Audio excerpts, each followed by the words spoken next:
नमस्कार। आप देख रहे हैं हमारा विशेष कार्यक्रम और मैं हूं आपके साथ। आज हम बात करने जा रहे हैं उस युद्ध की जिसने इस समय पूरी दुनिया का ध्यान अपनी ओर खींच लिया है। मध्य पूर्व में इजराइल और ईरान के बीच चल रहा संघर्ष अब लगातार और भी गंभीर होता जा रहा है। पिछले कुछ दिनों में जो घटनाएं सामने आई हैं, उन्होंने न केवल मध्य पूर्व बल्कि पूरी दुनिया को चिंता में डाल दिया है। ये संघर्ष अब केवल दो देशों के बीच की लड़ाई नहीं रह गया है, बल्कि इसका असर पूरे क्षेत्र और वैश्विक राजनीति पर पड़ रहा है। इजराइल ने जिस ताकत के साथ इस युद्ध की शुरुआत की थी, शायद उसे यह अंदाजा नहीं था कि ईरान की तरफ से भी इतना ही कड़ा और शक्तिशाली जवाब मिलेगा। लेकिन अब हालात बदलते हुए दिखाई दे रहे हैं। ईरान लगातार मिसाइल और ड्रोन हमलों के जरिए जवाब दे रहा है और यही वजह है कि इस युद्ध ने अब एक बड़े क्षेत्रीय संघर्ष का रूप लेना शुरू कर दिया है। दुनिया की नजरें इस समय मध्य पूर्व पर टिकी हुई हैं, क्योंकि यह युद्ध केवल इजराइल और ईरान के बीच नहीं है। इजराइल के साथ अमेरिका भी खुलकर खड़ा हुआ दिखाई दे रहा है। अमेरिका ने कई बार यह साफ किया है कि वह इजराइल की सुरक्षा के लिए हर संभव कदम उठाएगा। इसी वजह से यह संघर्ष और भी ज्यादा खतरनाक हो गया है। दूसरी तरफ ईरान एक ऐसा देश है जिस पर लंबे समय से अंतर्राष्ट्रीय प्रतिबंध लगे हुए हैं।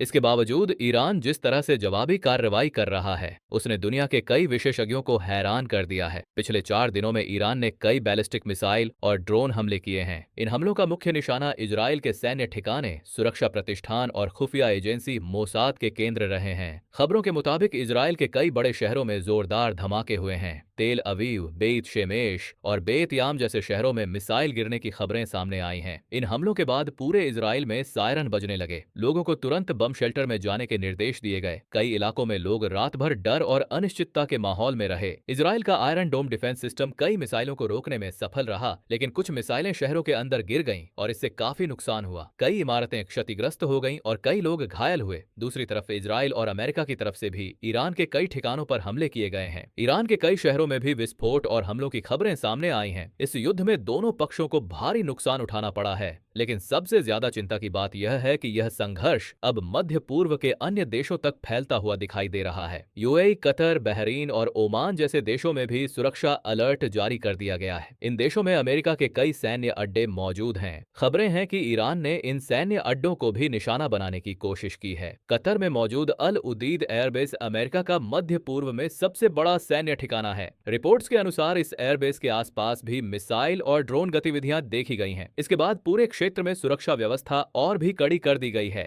इस युद्ध का एक और बड़ा असर वैश्विक अर्थव्यवस्था पर पड़ सकता है। ईरान ने संकेत दिया है कि वह होर्मुज जल्द मरुमध्य को बंद कर सकता है। यह समुद्री रास्ता दुनिया के तेल व्यापार के लिए बेहद महत्वपूर्ण है। दुनिया का एक बड़ा हिस्सा इसी रास्ते से तेल की आपूर्ति प्राप्त करता है। अगर यह मार्ग बंद हो जाता है तो वैश्विक तेल की कीमतों में भारी उछाल आ सकता है और इसका असर दुनिया की अर्थव्यवस्था पर भी पड़ेगा। कई विशेषज्ञों का मानना है कि अगर यह युद्ध लंबा चला तो इसका असर पूरी दुनिया पर पड़ेगा। इस संघर्ष में एक और महत्वपूर्ण बात यह भी सामने आ रही है। कुछ सैन्य विश्लेषकों का कहना है कि ईरान अभी तक अपने सबसे आधुनिक हथियारों का इस्तेमाल नहीं कर रहा है। अब तक जो मिसाइलें और ड्रोन इस्तेमाल किए गए हैं वे अपेक्षाकृत पुराने मॉडल बताए जा रहे हैं। अगर युद्ध और बढ़ता है तो ईरान अपने अत्याधुनिक हथियारों का इस्तेमाल कर सकता है, जिसमें हाइपरसोनिक मिसाइल और उन्नत ड्रोन सिस्टम शामिल हो सकते हैं। ये स्थिति युद्ध को और भी खतरनाक बना सकती है। दुनिया के कई देश अब इस संघर्ष को रोकने के लिए कूटनीतिक प्रयास कर रहे हैं। संयुक्त राष्ट्र और कई अंतर्राष्ट्रीय संगठन शांति की अपील कर रहे हैं, लेकिन फिलहाल जमीन पर हालात तनावपूर्ण बने हुए हैं।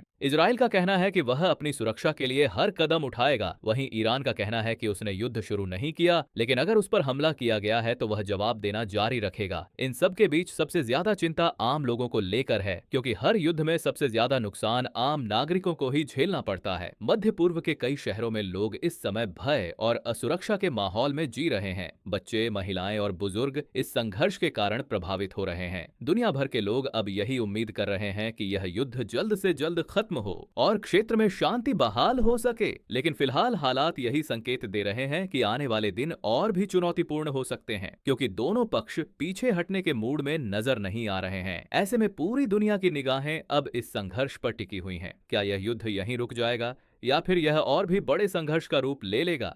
यह आने वाला समय ही बताएगा। फिलहाल के लिए इतना ही। हम इस युद्ध से जुड़ी हर बड़ी खबर आपको लगातार बताते रहेंगे। धन्यवाद।